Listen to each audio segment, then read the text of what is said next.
Bonjour à toutes et à tous, bienvenue. On est ensemble pour 90 minutes de débat, chroniques et reportages, 90 minutes et 2 débats seulement pour donner à nos experts le temps de donner du sens à l'actualité. Et voici le sommaire de ce 22 mai avec un bloc central qui s'effrite jour après jour. L'élection de Bruno Retailleau à la présidence des LR donne des ailes aux Républicains et crispe les macronistes, les soutiens du chef de l'État. Il reste à Emmanuel Macron 2 années à l'Élysée. Certains l'enterrent déjà. Le macronisme est-il vraiment déjà fini? Réponse dans 1 minute. Et puis dans la seconde partie de notre émission, cette question: faut-il réformer l'héritage pour réduire les inégalités en France? La fortune héritée pèse de plus en plus lourd.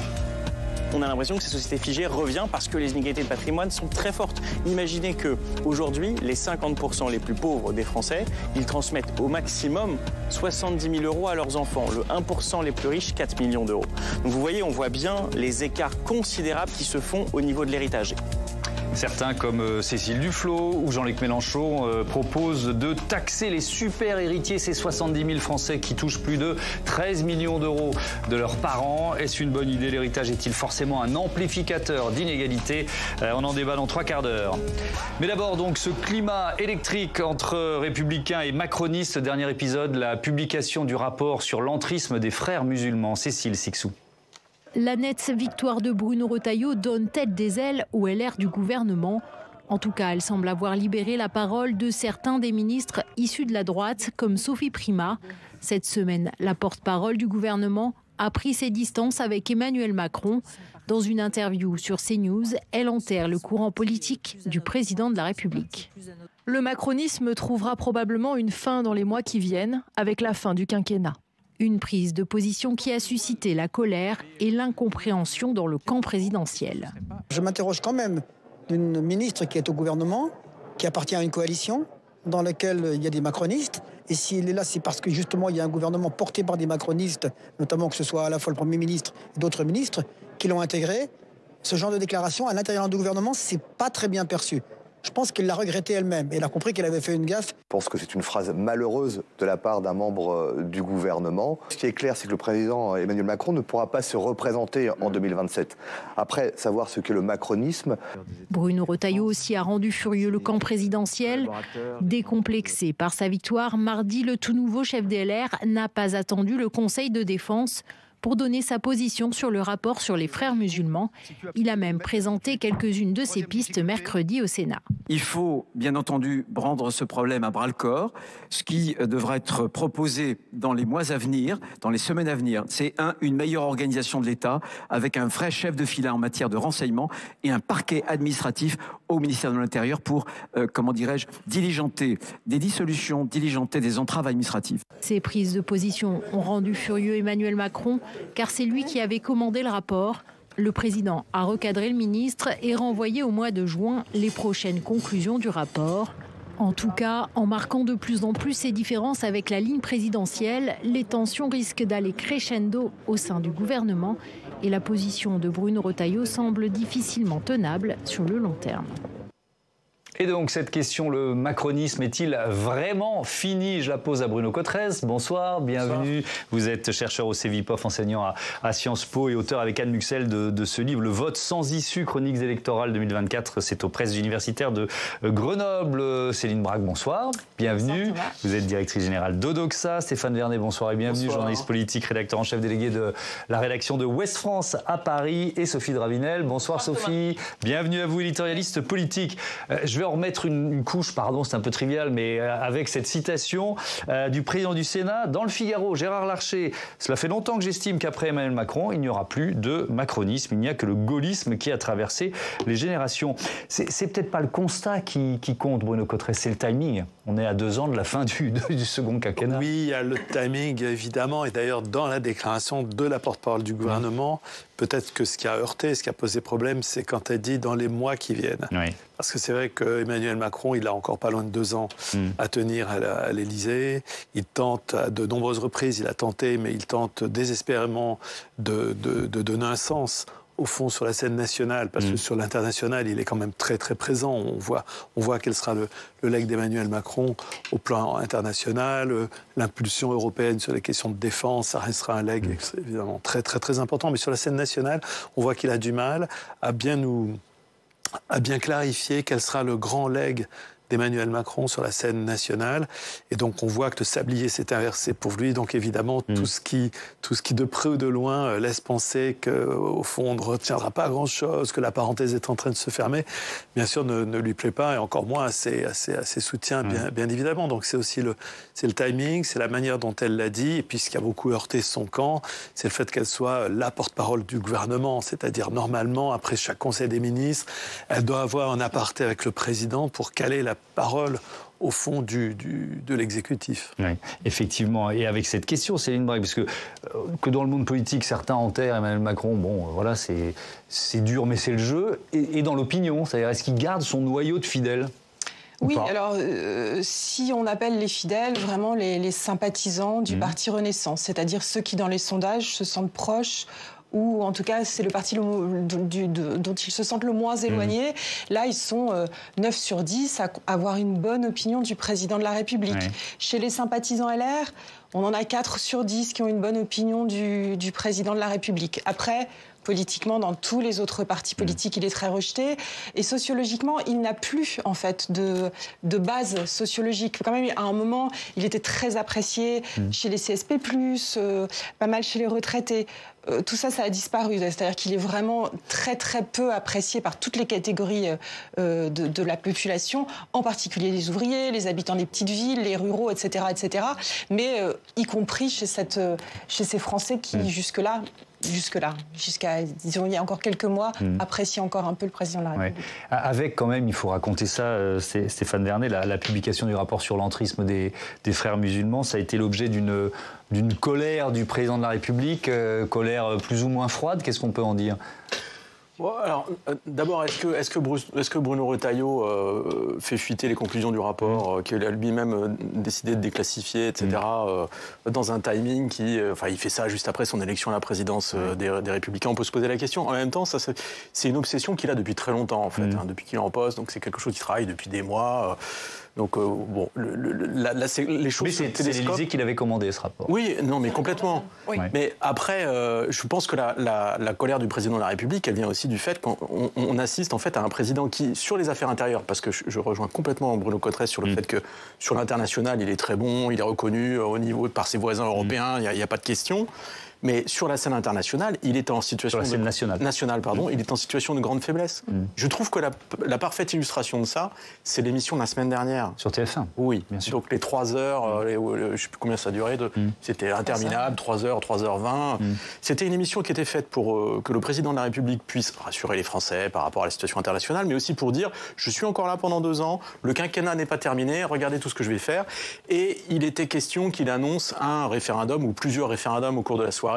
Ça fait pchit, et la petite phrase qu'il prononce à ce moment, qui est le moment clé de l'émission, dit tout. Qu'est-ce qu'il dit ? Il dit, si la situation est bloquée, je ne m'interdis rien, y compris le recours à un référendum pour faire avancer des textes majeurs que je ne pourrais pas passer à l'Assemblée. En fait, il nous rappelle qu'il n'a plus la main, il n'a plus la majorité, et il est face à un gouvernement qui n'est pas le sien en réalité. C'est pas une cohabitation, mais c'est pas vrai, c'est pas une coalition non plus. Ouais. Ça y ressemble quand même un peu à une cohabitation. C'est un attelage baroque dans lequel vous avez des additions de gens qui ont des intérêts divergents, qui sont pas sur les mêmes lignes, et qui sont en train d'exploser, parce que derrière...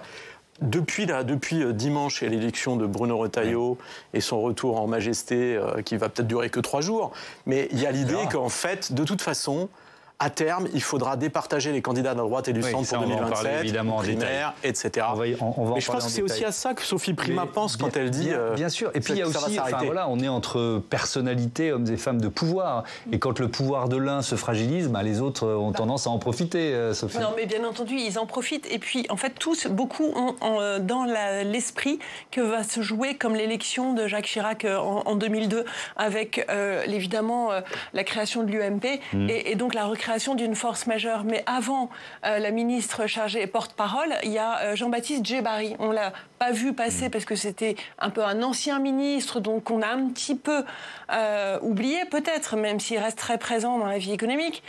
Et bien Jean-Baptiste Djebbari, il disait le macronisme est mort il y a 2 mois au point. Et en fait, on voit tous les proches de la première vague macroniste qui en sont là. Et l'un d'eux qui me disait le macronisme, finalement, c'est devenu un fan club. Ça s'est résumé à ça. Ça revient au cercle des fidèles dont on parlait tout à l'heure. Lui-même, il peut peut-être regagner quelques points là, mais c'est vrai que on parle plus du macronisme et d'Emmanuel Macron, sa personne. Les séquences internationales lui font toujours du bien. Une force pour lui. Voilà, je pense que dans les jours qui viennent, il devrait regagner quelques points, notamment avec la séquence Proche-Orient et avec des positions qui sont très soutenues par les Français. Ouais. Alors ce bras de fer entre LR et macronistes ou anciens macronistes, d'ailleurs peut-être est-ce le terme qu'il faut employer, il s'incarne dans un nouveau duel entre Bruno Retailleau et Édouard Philippe. Alors vous venez de tester leur popularité pour le Figaro. La question est toute simple. Quelle opinion avez-vous de Bruno Retailleau? On va regarder ça déjà. Très bonne opinion 14%, plutôt bonne opinion 37%. Et puis alors si on regarde la même question pour Édouard Philippe, très bonne opinion 11%. Plutôt bonne opinion, 37%. Ce qui est frappant, et on va voir ça pendant que vous nous en parlez, c'est c'est le croisement des courbes. C'est ça qui est important. Si on fait pour aider les téléspectateurs et qu'on cumule les très bonnes et les assez bonnes opinions, ça fait 51% pour Bruno Retailleau versus 48% pour Édouard Philippe. Et comme vous dites, on peut se dire, finalement, ils sont presque à égalité. Sauf que il y en a un qui est parti de très loin, c'est Bruno Retailleau. Il était à 29% il y a 1 an. Puis petit à petit, il a gagné de plus en plus de points. Il était à 42% en décembre 2024, quelques temps après sa nomination. Vous voyez, il est à il est à près de 10 points de plus depuis. Et tandis qu'Édouard Philippe, dans le même temps, lui, il y a 1 an, il était encore à 57% de bonnes opinions. Il est à 48, et il a commencé à perdre du terrain quand vraiment Bruno Retailleau, lui, a commencé à tracer sa route. Et donc, il est à 10 points de moins aujourd'hui. Donc, on voit qu'il y a un croisement des courbes. Alors, c'est de la popularité, donc j'aime bien ou j'aime pas.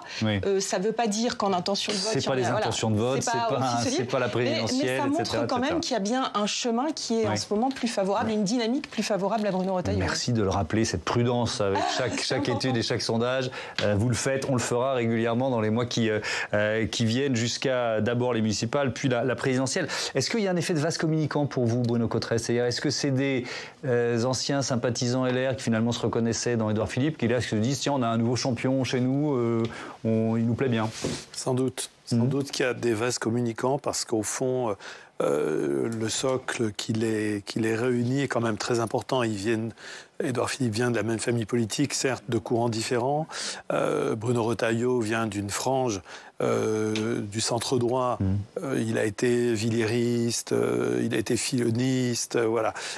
Édouard Philippe vient d'une autre histoire. Il était proche d'Alain Juppé, donc on voit des sous-courants différents à l'intérieur de la droite, mais quand même, ils ont quand même été dans la même famille politique et ils partagent quand même le dernier discours d'Édouard Philippe dimanche dernier était quand même avec beaucoup de signaux en direction des Républicains sur la question des valeurs, sur la question de l'immigration, sur la question économique, sur les déficits publics. On voit qu'on retrouve quand même chez Édouard Philippe les 2 piliers fondamentaux de l'électorat de droite, ou qui peut plaire à l'électorat de droite, moins de taxes, moins d'impôts, moins de fonctionnaires, un État plus efficace, etc. Et puis en même temps une affirmation de valeurs qui, même si elles sont toujours posées dans le cadre d'une république tolérante et d'une république qui intègre, rappellent quand même toujours l'importance de ces valeurs à un électeur de droite.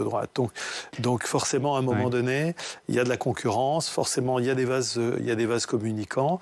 Il faudra voir aussi ce qu'il en est du rapport entre l'électorat qui peut être séduit par Bruno Retailleau et l'ancien électorat d'Éric Zemmour, très sur les valeurs bien évidemment, ou certaines franges de l'électorat du RN, même si l'électorat du RN est particulièrement loyal à ses candidats et à son parti. Ouais. Avec peut-être un parti LR qui évidemment se remet à rêver de victoire, c'est peut-être un peu prématuré quand même. C'est très prématuré. Il s'est passé quelque chose de très fort chez les Républicains, et la droite est très enthousiaste. C'est vrai qu'en 2 mois, vous avez un parti qui a quasiment multiplié par 3 le nombre de ses adhérents. vous avez un taux de participation qui est très fort, parce que d'habitude, ce genre d'élection interne ne mobilise pas forcément les foules. Là, il y a 80%, des adhérents à jour de cotisation qui ont mis un bulletin dans l'urne, donc appuyé sur un bouton, et vous avez un résultat extrêmement clair. Donc effectivement, ça crée une dynamique. Mais enfin, il faut quand même se rappeler que les Républicains, même si dans les dernières élections anticipées qu'ils ont pu avoir, etc., sont plutôt sur une bonne dynamique, c'est pas non plus, c'est pas foufou. Je veux dire, leur base électorale est pas formidable. Et la vérité, c'est 6-7% de la population. Voilà. Donc là, ça devrait inciter à une certaine humilité. C'est-à-dire que là, d'un coup, on a eu l'impression que Bruno Retailleau allait devenir le prochain président de la République. C'est pas fait du tout. On en est très très loin. Moi, je vous rappelle qu'au moment où on se parle, d'abord, les élections, elles sont dans 2 ans. C'est très long, il peut se passer plein de choses. Donc toutes les projections, les sondages, etc., ne veulent absolument rien dire. On n'est pas à l'abri de surprises multiples et variées dans le temps qui nous reste. Mais si on se parle sur les bases de ce qu'on observe aujourd'hui, le parti qui est en force et qui a une base électorale très solide et qui réunit quasiment un tiers des électeurs et des électrices de ce pays, c'est le Rassemblement national. Ça reste le Rassemblement national. Et donc ça veut dire quoi ? Ça veut dire que de toute façon, si les choses n'évoluent pas au peu ou prou, on sait déjà qui sera au second tour. Ce sera soit Marine Le Pen, soit Jordan Bardella, si elle ne peut pas y aller. La question, c'est qui on met en face. C'est ça. Et voilà. Et la question de qui on met en face, justement, vous allez répondre, Sophie. Oh, la belle transition. Merci beaucoup, Stéphane, puisque même si on peut se dire que la présidentielle, elle est déjà lancée à droite et au centre, il y a un enjeu, quoi. C'est passer d'une dizaine de candidats à un seul. Eh bien, absolument. Et nous sommes que dans les prémices, effectivement. Mais ces prémices sont bruyantes. Regardez l'exploitation donc du rapport sur l'entrisme des frères musulmans par Bruno Retailleau et l'agacement conséquent d'Emmanuel Macron. Le nouveau patron des LR et ministre de l'Intérieur a confié à Europe 1 qu'il était difficile d'imaginer qu'il ne pense pas à la présidentielle. Nous y pensions avec lui. Idem évidemment pour Gabriel Attal avec ses envolées sur les petites filles voilées. Idem encore pour Gérald Darmanin qui promet lui une forteresse hautement sécurisée en Guyane pour enfermer les narcotrafiquants. Ça rappelle des mauvais souvenirs, mais il paraît qu'il ne faut pas en parler. Xavier Bertrand prévient de son côté dans Les Échos. Cette élection a permis de désigner le président de LR, pas notre candidat pour 2027. Vous êtes prévenus. David Lisnard, le maire de Cannes, propose une primaire dont il serait évidemment, mais courant jusqu'à Éric Zemmour ou Sarah Knafo pour poser quelques femmes tout de même dans une série très masculine. Édouard Philippe, lui, se régale de ces tensions. Il attend son tour. Et pendant que vous faisiez la liste, je notais 1, 2, 3, 4, 5, 6. Je suis déjà à 7. Pas moi, mais il y a Michel Barnier qu'on peut rajouter. Il ne faut pas l'oublier. Oui. Michel Barnier, qui n'est pas resté assez longtemps au gouvernement pour abîmer son image et dont l'ambition n'a pas été rassasiée. Le 4 juin prochain, d'ailleurs, le savez-vous, il sort un livre bilan de 50 ans de sa vie politique et ça s'intitule « Ce que j'ai appris de vous ». Alors, sans nul doute, vous allez beaucoup de nouveau entendre parler de lui, d'autant qu'il vient d'être placé par Bruno Retailleau à la tête du Conseil national des Républicains. Mais alors, ce qui est rassurant, de certaine façon, ils ont tous la même conviction, il n'en faut qu'un. Absolument. Une mère qui était récemment invitée à déjeuner à l'Élysée avec d'autres élus autour d'Emmanuel Macron m'a assuré le terrain, je parle sous votre contrôle, nous le répète tous les jours, les Français veulent l'unité de la droite et du centre. Tant que le RN est aussi fort, comment pourrait-il en être autrement ? Mais alors la question la plus importante, c'est comment faire ? Eh bien voilà, c'est le souci. La primaire est rejetée par quasiment tous ceux qui présentent et qui montrent leurs muscles durant la période, vue comme une machine à s'entretuer et à perdre. Pourtant, David Lisnard n'est pas seul à la proposer. L'ancien ministre Jean-Baptiste Djebbari, lui aussi, qui la suggère avec la candidature, tenez-vous bien, de l'ancien hôte de Matignon, Jean Castex. Pourquoi pas, après tout ? Il est reposant, observe Djebbari. Une qualité rare ces temps-ci qui nous ferait peut-être du bien. Est-ce qu'on peut être élu président de la République parce qu'on est reposant ? Ça pourrait donner lieu à un débat dans cette émission. Merci beaucoup. Sophie, tiens, l'unité de la droite et du centre, est-ce que les Français la souhaitent ? Oui, Français. Alors, les Français, l'unité de la droite et du centre, le plus intéressant, c'est de regarder ce qu'en pensent les principaux intéressés en l'occurrence, parce que les autres peuvent. Oui, j'aurais dû dire les sympathisants, les sympathisants de la droite et du centre. Et ceux-là la souhaitent. C'est-à-dire qu'on doit être à 6 sympathisants de droite et du centre sur 10 qui souhaitent l'unité, parce qu'ils ont bien ils voient bien le film qui risque de se présenter. C'est-à-dire que si on arrive dans un royaume avec des princes, comme si on avait Henri III qui était cerné par Guise, avec Vauquier, Bertrand qui serait Henri de Navarre, pourquoi pas le retour de frère François d'Anjou. Oui, bien vu. Avec l'ancien Premier ministre, etc. Oui, Jean Castex. C'est vrai que dans ce cas-là, on arrive. J'ai le film, là, je suis en train de les voir en costume d'époque. Oui, moi aussi, on arrive avec un royaume morcelé. Pour quelques-uns. Le tout, c'est partir à la bataille avec un royaume morcelé, ça ne va pas fonctionner. Oui. Donc très clairement, les sympathisants souhaitent cela. Et c'est vrai que même si effectivement les sondages à ce stade ne présagent pas de l'avenir, c'est intéressant de voir que par exemple en intention de vote, on a un Édouard Philippe qui aujourd'hui fait dans les 20% et on a un Bruno Retailleau qui fait autour des 10%. Donc ça va probablement évoluer. Mais quand on voit qu'on a un RN très fort et qu'on a un Mélenchon qui aujourd'hui est autour des 12%, mais on sait voire très bien. Même 15, hein. Voilà. Je l'ai vu à 15. Alors ça dépend des configurations qui on lui met comme candidat du PS notamment. Mais c'est vrai que Mélenchon, on le sait, enfin, dans les dernières élections, il est plutôt c'est à peu près ce qu'il a au début, puis il augmente beaucoup pendant l'élection. Donc ça veut dire risque d'élimination pour le second tour. Donc il y a effectivement ce que souhaitent les sympathisants, et il y a vraiment un risque d'arriver avec deux candidats, un centre droit, un de plus de droite à une présidentielle. Alors autant des princes, ça se jouait au fusil, à l'épée ou dans les couloirs du palais, mais là il y a la question de la primaire. Est-ce que c'est le seul moyen de les départager, Stéphane? Non, mais vous avez plusieurs. Ça a été très bien dit par Sophie Dravinel tout à l'heure. C'est-à-dire que la primaire, pour beaucoup, c'est une machine à perdre. Il y a une espèce de trauma. Il ne faut pas y retourner. En fait, le seul candidat qui a gagné à l'issue d'une primaire, c'est François Hollande.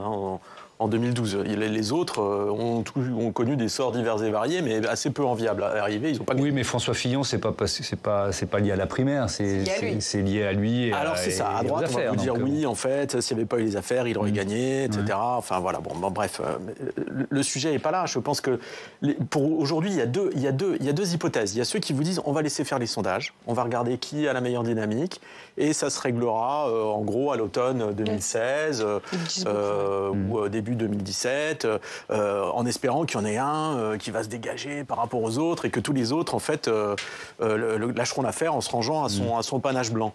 Le risque, c'est que vous ayez une partition des voix et que finalement, vous pouvez très bien avoir 3 ou 4 personnalités qui ne se dégagent pas dans les sondages et donc que ça ne marche pas.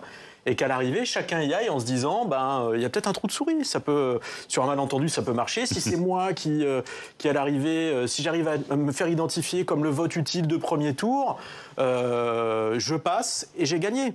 Mais il se pose exactement la même question à gauche, sur l'idée de réussir une union à gauche entre les communistes, les socialistes, les écologistes, etc. Chacun se dit, s'ils ne trouvent pas une formule qui leur permette d'avoir un seul candidat, le risque, c'est qu'effectivement, il y ait un saupoudrage, une partition des voix ou des candidatures comme en 2022, et qu'on se retrouve avec une espèce de 21 avril à l'envers. C'est-à-dire, on sait déjà que le deuxième tour, il y aura un siège qui sera occupé par le candidat ou la candidate du Rassemblement national.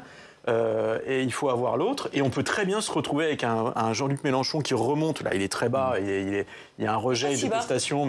Il n'est pas si bas. Mais oui. Il y a effectivement un rejet. Et qu'il arrive à créer une dynamique. Aujourd'hui, oui, mais dans 2 ans, il peut on a vu la capacité qu'il avait à créer une dynamique et à incarner le vote utile à gauche lors des dernières présidentielles. Et on peut se retrouver avec un scénario catastrophe où vous avez 2 candidats de partis populistes qui se retrouvent au second tour et un choix qui sera extrêmement limité. Donc vous avez quand même plein de gens parmi les sociodémocrates, la droite républicaine qui réfléchit et qui se dit il faut qu'on trouve un moyen d'avoir un seul candidat. Et si c'est pas les sondages, il faudra passer par le primaire. Oui, alors parce qu'il y a une question de timing, de calendrier, Bruno Cotresse. Une primaire, ça s'anticipe, ça s'organise, ça prend du temps. Est-ce que ces candidats de la droite et du centre, je repense ce que vous disiez, peuvent laisser cristalliser l'opinion et voir ce que un champion émergé par les sondages, on ne va pas organiser une primaire à partir de janvier, ou décider en janvier 2027 qu'on organise une primaire, c'est trop tard, non? Alors ça a souvent été le calendrier des primaires d'être organisé dans l'automne. Qui a précédé François Hollande, on en parlait, c'était au mois d'octobre. Donc il faut prendre la décision l'été ou en septembre. La décision doit être prise sans aucun doute dans un an, on va dire, grand maximum, l'été, printemps, été 2026. Il faut effectivement, vous l'avez souligné, le temps de mettre en place la logistique d'une primaire, qu'elle soit bien organisée, qu'elle ne donne pas lieu à des contestations, à des histoires de bulletins de vote, etc., de décompte de bulletins de vote. Donc effectivement, ça se prépare. Ça ne lève pas la primaire, malgré les débats internes. Ça ne lève pas fondamentalement les questions de fond, qui est de réunir dans une même élection pour choisir un seul candidat, des gens qui ont des désaccords sur certains aspects programmatiques très importants. Il y aura en particulier à droite la question de comment aborder la question des déficits publics si ils arrivent aux responsabilités en 2027.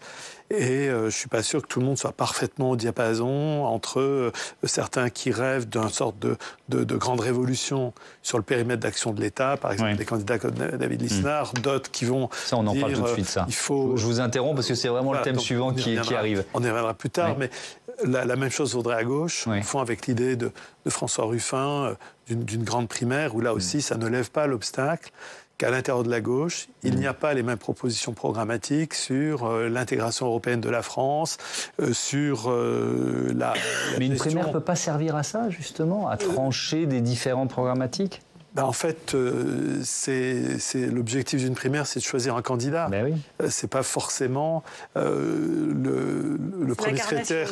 Le premier secrétaire socialiste propose, lui, de mettre en place d'abord une plateforme commune, un programme, et après de faire une primaire. Mais là aussi, on touche les limites de l'exercice. Pourquoi on va départager des gens qui alors sont d'accord sur une plateforme ? C'est juste la couleur de la cravate ou du costume, ça va pas. Sophie, vous vouliez intervenir. Compliqué. Juste pour dire peut-être un point, et je m'interroge, du coup, vous nous donnerez peut-être aussi votre point de vue, mais est-ce que les municipales ne pourraient pas servir aussi, parce que vous parliez du printemps prochain, printemps prochain, c'est l'heure du vote des municipales.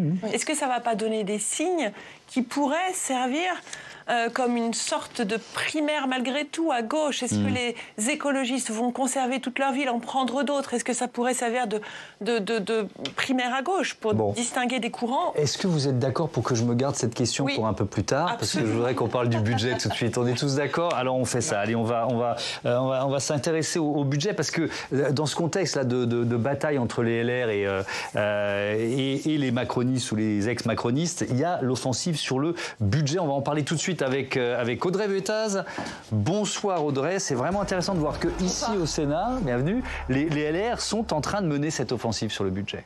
En effet, souvenez-vous, François Bayrou s'est donné 3 mois jusqu'à la mi-juillet pour dévoiler ses pistes d'économie pour 2026. C'est lors de sa grande conférence de presse pour dire la vérité aux Français.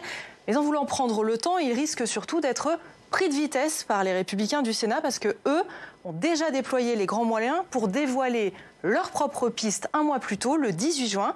Une manière de laisser infuser leurs idées dans le débat public pour mettre la pression sur le Premier ministre. Premier acte, hier, Gérard Larcher, c'est la réunion que vous voyez ici, a réuni tous les rapporteurs budgétaires du socle commun pour une séance de brainstorming, de tempête d'idées, essayer de trouver les meilleures idées. Ça a commencé par un constat, vous le voyez, au vitriol de Jean-François Husson. Jean-François Husson, c'est le rapporteur général des finances du Sénat.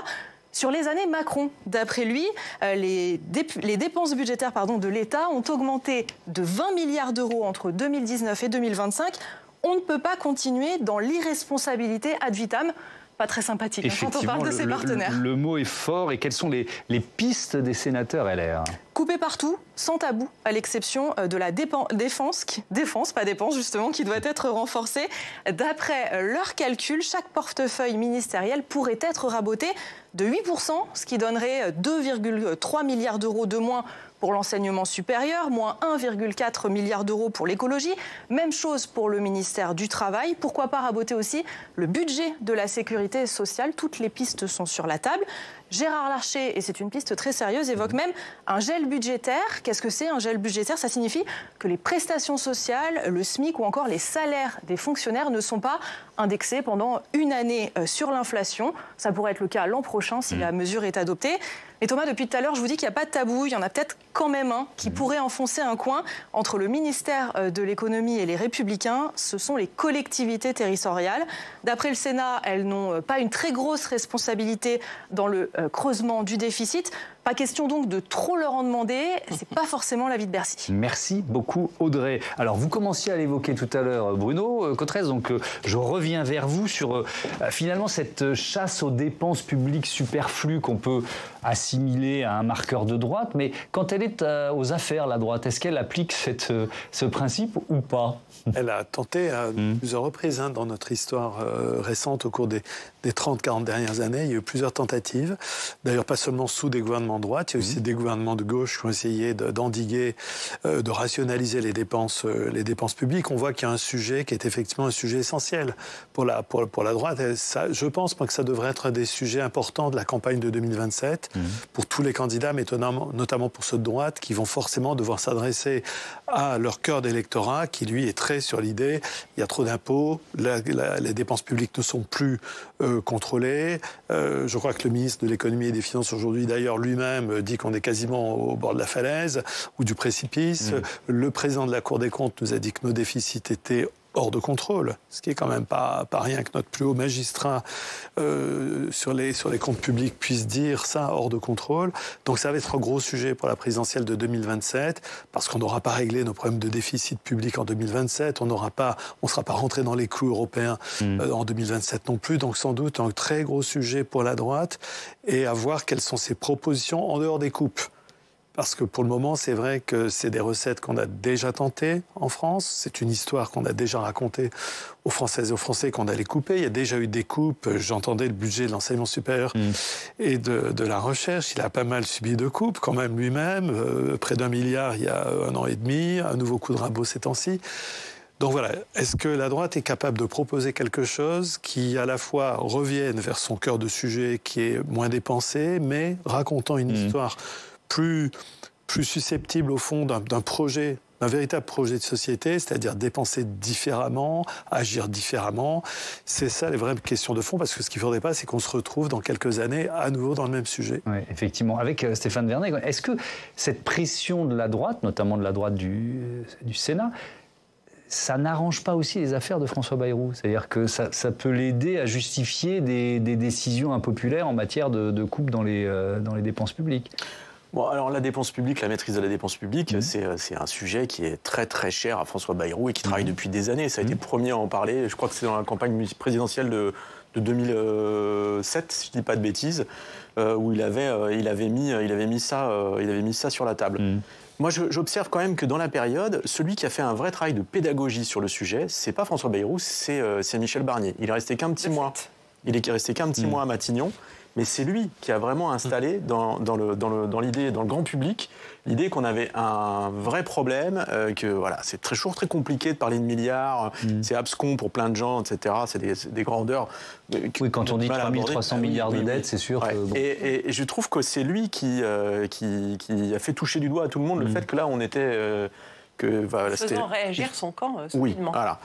Maintenant, est-ce que le fait que les Républicains qui se positionnent sur ce sujet-là, qui est leur sujet depuis très longtemps aussi, est-ce que ça peut aider François Bayrou ou pas? Moi, je suis pas certain que la question se pose en ces termes, parce que de toute façon, quand on voit ce qui a été proposé, notamment le gel de l'indice des fonctionnaires ou d'un certain nombre d'allocations pendant 1 an, ça c'est dans le genre impopulaire, très impopulaire comme mesure, et qui peut vous faire monter beaucoup de monde au créneau, c'est parfait. Oui, mais ça peut permettre de dire on va pas jusque là, mais quand même il faut faire de gros efforts. Non, mais François Bayrou pourra toujours dire je suis obligé de faire des choses sous la pression de qui il veut. De toute façon, ça retombera sur ses chaussures à lui. C'est lui qui sera tenu pour responsable et comptable parce que c'est lui qui est à Matignon aujourd'hui. Ce modèle social finalement dont on parle, Céline Marc, est-ce que c'est un totem pour une majorité de Français, malgré justement ces 3300 milliards de dettes qui sont revenus dans le débat public depuis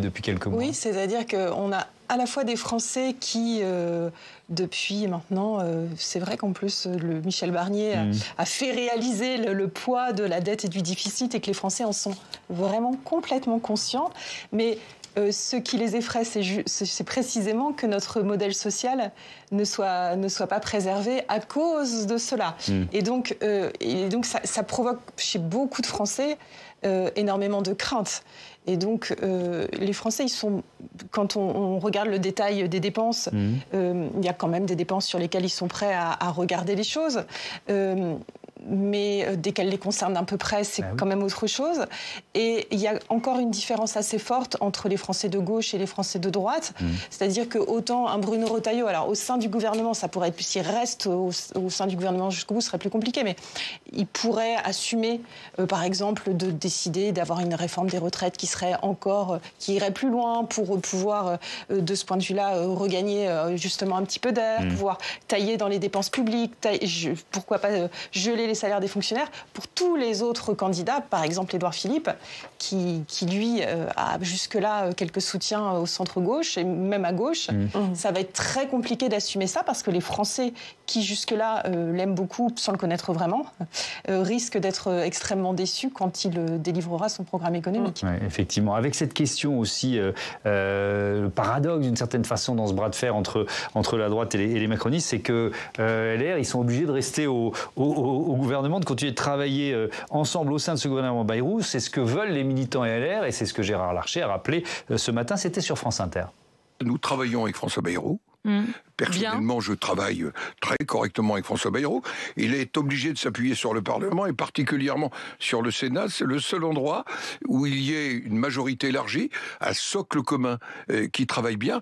Et dans le vote de dimanche pour Bruno Retailleau, il y a une sorte de légitimité à la participation au gouvernement, car il ne vous a pas échappé que Laurent Wauquiez, lui, prônait une autre position. Donc, les militants nous ont clairement dit « poursuivez de cette manière ». Poursuivez de cette manière, mais jusqu'à quand, Bruno Cotrez? C'est la vraie question stratégique pour les LR. Oui, d'abord, ça se pose pour les candidats. On sait que ça sera compliqué. Imaginons que Bruno Retailleau confirme une ambition présidentielle.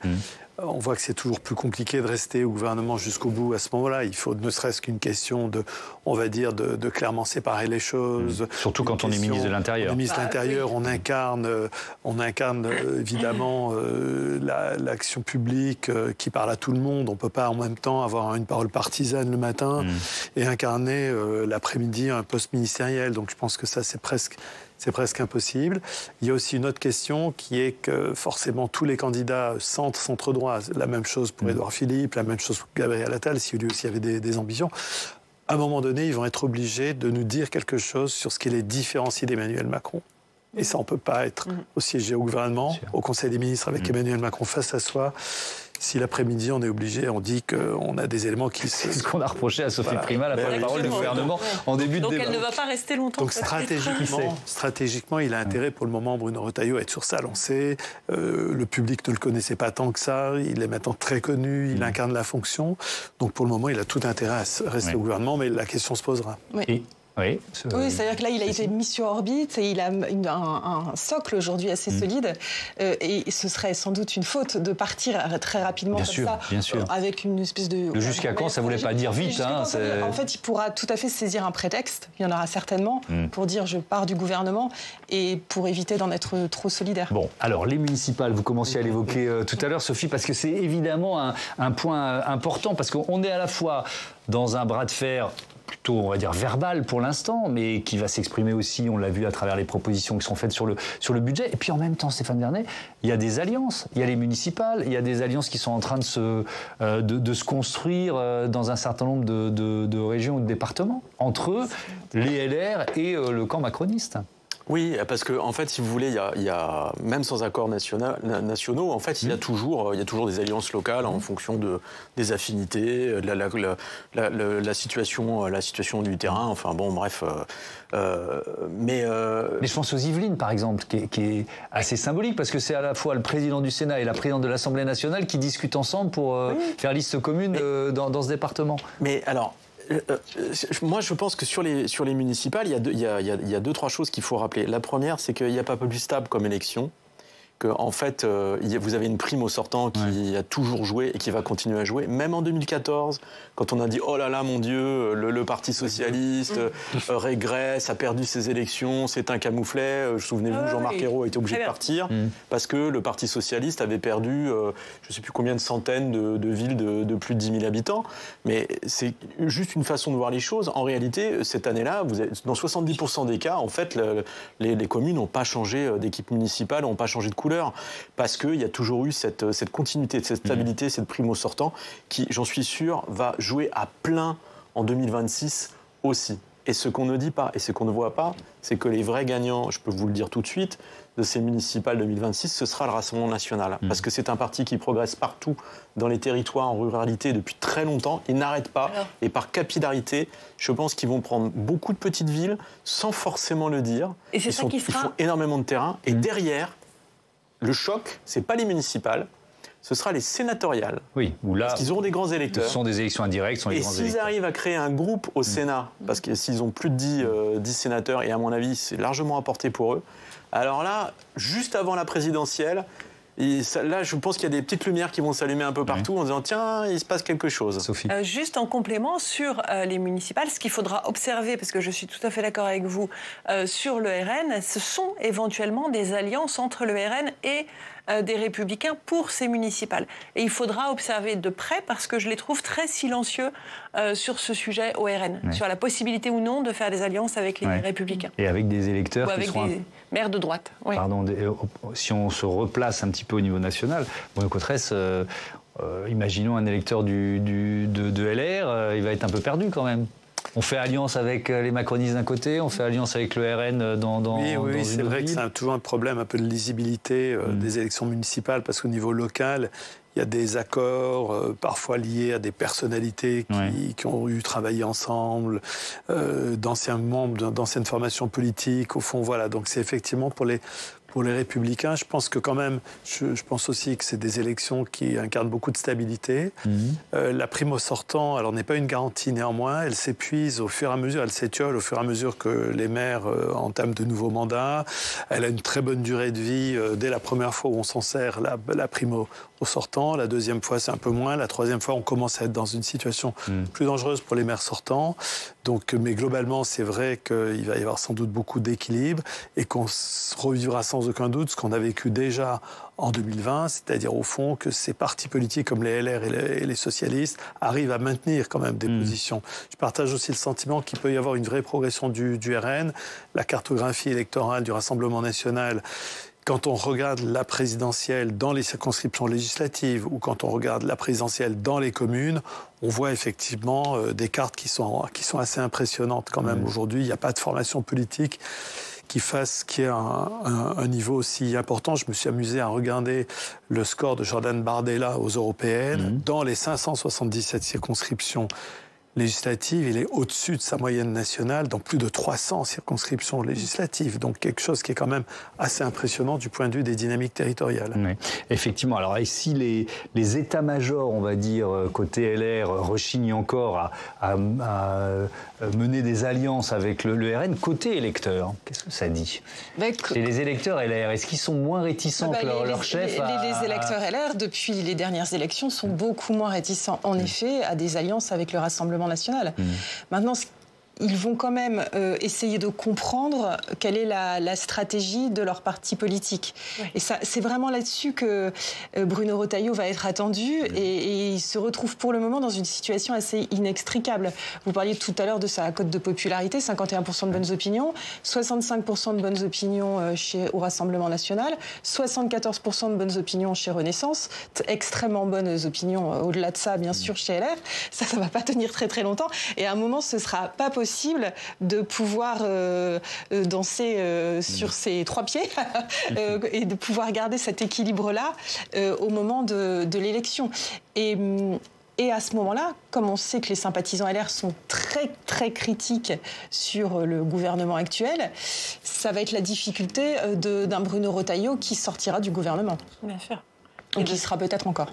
Oui, voilà. Et de comment est-ce qu'il va réussir à prendre son indépendance de ce centre. Ouais. Merci beaucoup, merci à tous. Je vais rappeler, Bruno Cotresse, le titre de votre livre coécrit avec Anne Muxel, Le vote sans issue, chroniques électorales 2024. C'est aux presses universitaires de Grenoble. À très bientôt. On vous lit évidemment chez nos confrères de Ouest France. À très bientôt sur Public Sénat.